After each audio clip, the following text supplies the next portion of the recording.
আগামী ২৯শে মার্চ ২০২৫ আবার এক বিরল মহাজাগতিক ঘটনার সাক্ষী হতে চলেছে বিশ্ববাসী। ২০২৫-এর সর্বপ্রথম সূর্যগ্রহণ সংঘটিত হতে চলেছে আগামী শনিবার দিন। ভর দুপুরেই এই দিন পৃথিবীর কিছু অংশে অন্ধকার নেমে আসবে। বছরের এই প্রথম সূর্যগ্রহণ কখন হচ্ছে, কোথায় এই সূর্যগ্রহণ দেখা যাবে, এই সূর্যগ্রহণের কী প্রভাব পড়বে তা আজ এই ভিডিওতে আপনাদের সামনে বিস্তারিত আলোচনা করব। আশা করি এই ভিডিও থেকে 29 মার্চের সূর্যগ্রহণ সম্পর্কিত যাবতীয় প্রশ্নের উত্তর পাবেন। তাই ভিডিওটি সম্পূর্ণ মনোযোগ সহকারে দেখুন।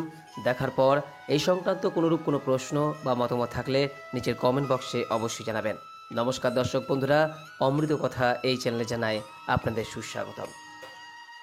বন্ধুরা, বৈজ্ঞানিক পরিভাষায় সূর্যগ্রহণ বলতে বোঝায় চাঁদ যখন পরিভ্রমণ অবস্থায় কিছু সময়ের জন্য পৃথিবী এবং সূর্যের মাঝখানে এসে পড়ে, তখন পৃথিবীর কোনো অংশের মানুষের কাছে সূর্য আংশিক বা সম্পূর্ণরূপে কিছু সময়ের জন্য অদৃশ্য হয়ে যায়।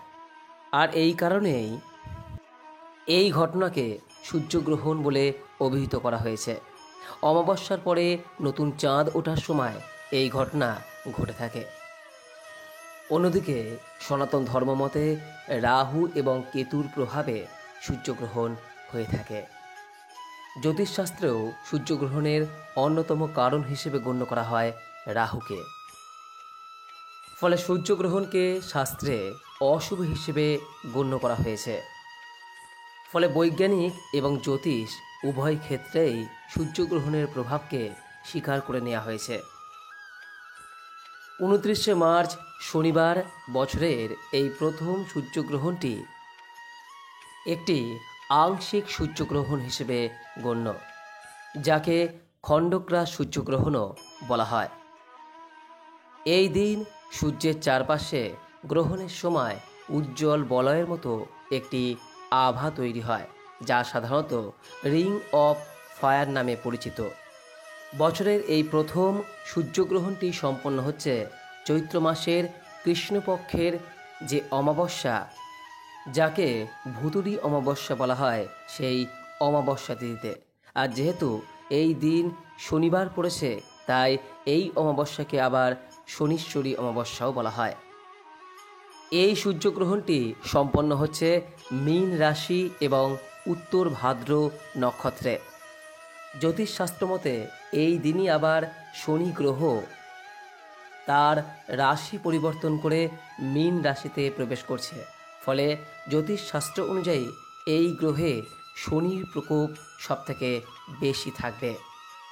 বন্ধুরা, বছরের এই প্রথম সূর্যগ্রহণটি সম্পন্ন হচ্ছে দুপুরবেলায়। 29শে মার্চ শনিবার দুপুর 2:21 থেকে শুরু হচ্ছে এই সূর্যগ্রহণ। এই গ্রহণের মধ্যকালীন সময় থাকছে বিকেল 4:17 এবং এই গ্রহণের মোক্ষ অর্থাৎ গ্রহণের সমাপ্তি হচ্ছে সন্ধ্যা 6:14। এই গ্রহণের স্থিতি অর্থাৎ সময়কাল থাকছে 3 ঘন্টা 53 মিনিট। বছরের এই প্রথম সূর্যগ্রহণটি অবশ্য সর্বত্র দেখা যাবে না।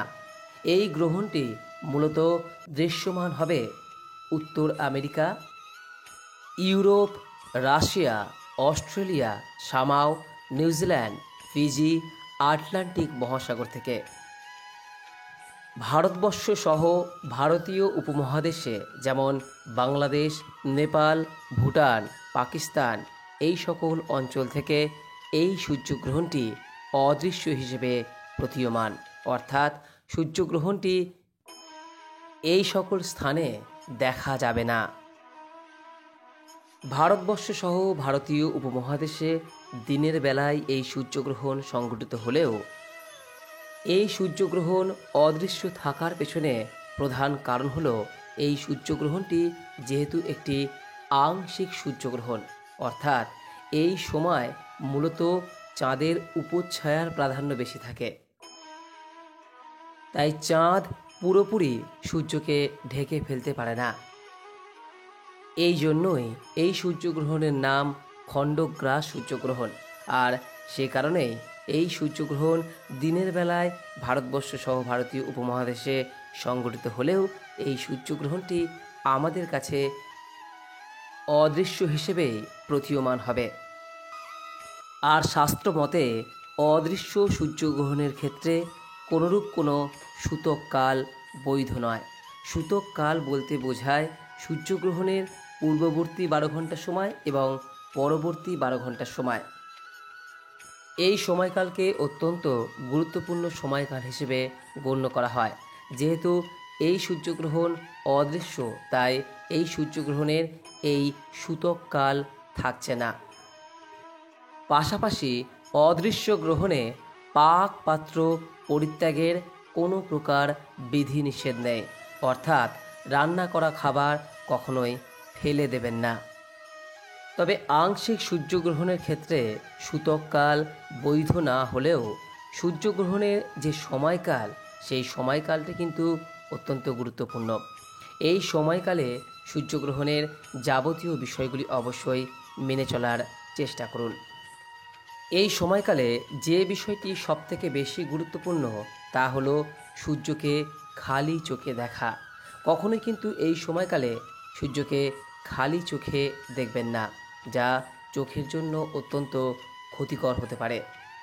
সাধারণ চশমা দিয়েও এই সময় সূর্যকে দেখবেন না, এটিও ক্ষতিকর হতে পারে।